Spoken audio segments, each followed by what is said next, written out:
Relationship is like a ship with two captains. Two captains on a ship is not easy going, and if care is not taken, such a relationship can sink, because there will be a series of arguments concerning which direction to follow, and each one would always want to be the right one, always wanting to be in control and not wanting to be subdued. It becomes even more difficult when the responsibility of steering the relationship towards the right course is left for one to handle.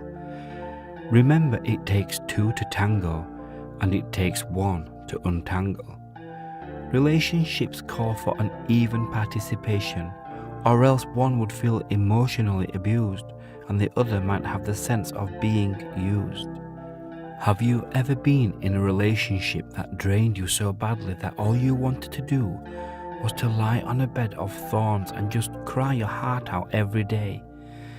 And each tear that fell from your eyes only reminded you of how much you had invested into that relationship. And at the end, what you got in return is what Nicki Minaj calls a grand piano. Oh yes, you had been played, and your being so beautiful was taken for a fool. You always woke up as early as 12 a.m. to compose beautiful messages to celebrate his or her birthday. But when your own day arrives, he or she doesn't remember. Still, you did forgive. Your heart so compassionate still forgave. You are so understanding that even when he or she stood you up on that date, you muffled, "It's okay," amidst tears, when he or she called, not to apologize, but just to give you a flimsy reason why he or she couldn't show up. To think that you were the one who missed your brother's graduation, just to be with him or her, after the thieves broke into his or her house, is so unfair. After all, you said to yourself, better to go to a house of mourning than to go to a house of feasting. Ecclesiastes 7 verse 2.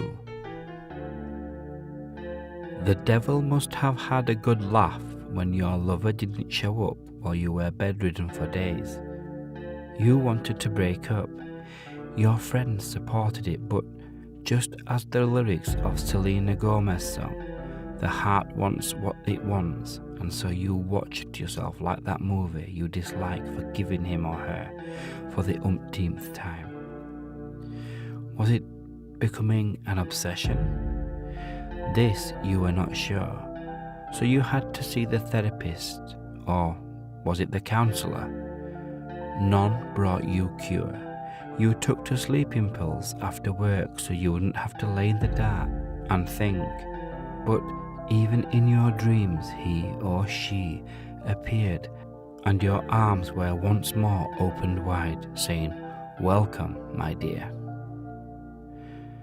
You took a trip to a far, far away land as an escape route from your anguish, but you see pain cannot be chased with distance, and that you later learned anyway. People kept on asking, "Are you fine?" And of course you lied, "Never been better." You even managed to fake a smile, and you kept hoping things would just fall in the right places and everything would be fine. Hope became like a liar because nothing ever became right. Child of God, you've forgotten something. Think you must have unintentionally left it on your way to board the relationship. It's understandable, because when you find a love that is new and seems to be true, we naturally tend to forget our first love. We have to be reminded constantly, but what happens when the alarm that rings, "Love your Lord, your God, with all your heart," gets broken, and you had no time to fix it because you had the children's lunchbox to fix and school fees to think of, which of course are necessary amenities. But note this: any relationship that doesn't carry the Creator of the seas sails in vain. Try harder. You can go ahead and double the effort of making a better relationship, But people won't still treat you any better because you have forgotten something. And what is that? It is the knowledge of God's promise to his children.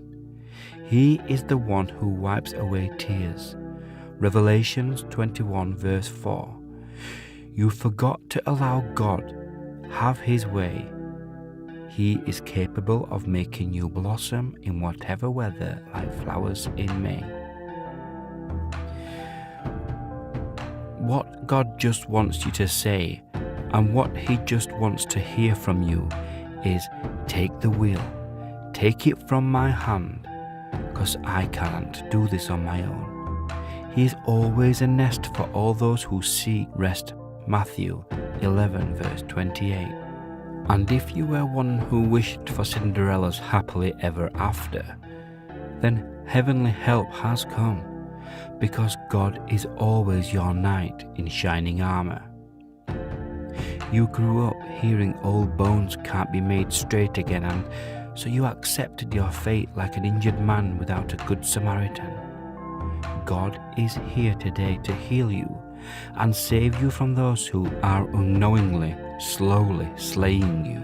There is this Sunday school song that sings of Jesus being in a boat. His being in the boat gives assurance such that you can even smile at the storm. Dear you,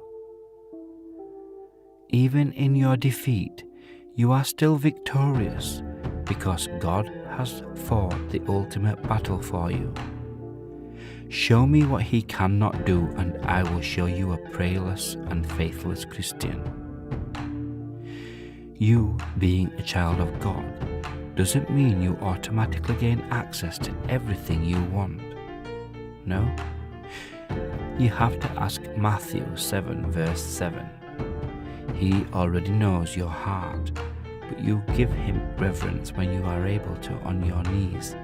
But this time, you are not begging anybody in your life not to leave, but you are doing this to him because you need all the things bright and beautiful in your life. Go ahead and plead for favor in your life. And, my dear, you will watch how the messages that you never got for your birthday will start flowing in. And when you get sick, even strangers will send you flowers with cards reading, "Get well, our world needs your kind to survive." Have you given the keys to the only capable captain? Are you in doubt of his capability? Matthew 8 verse 13 is a living proof that those who believe in God are saved by faith from every form of destruction that may disguise itself as love. So, just believe.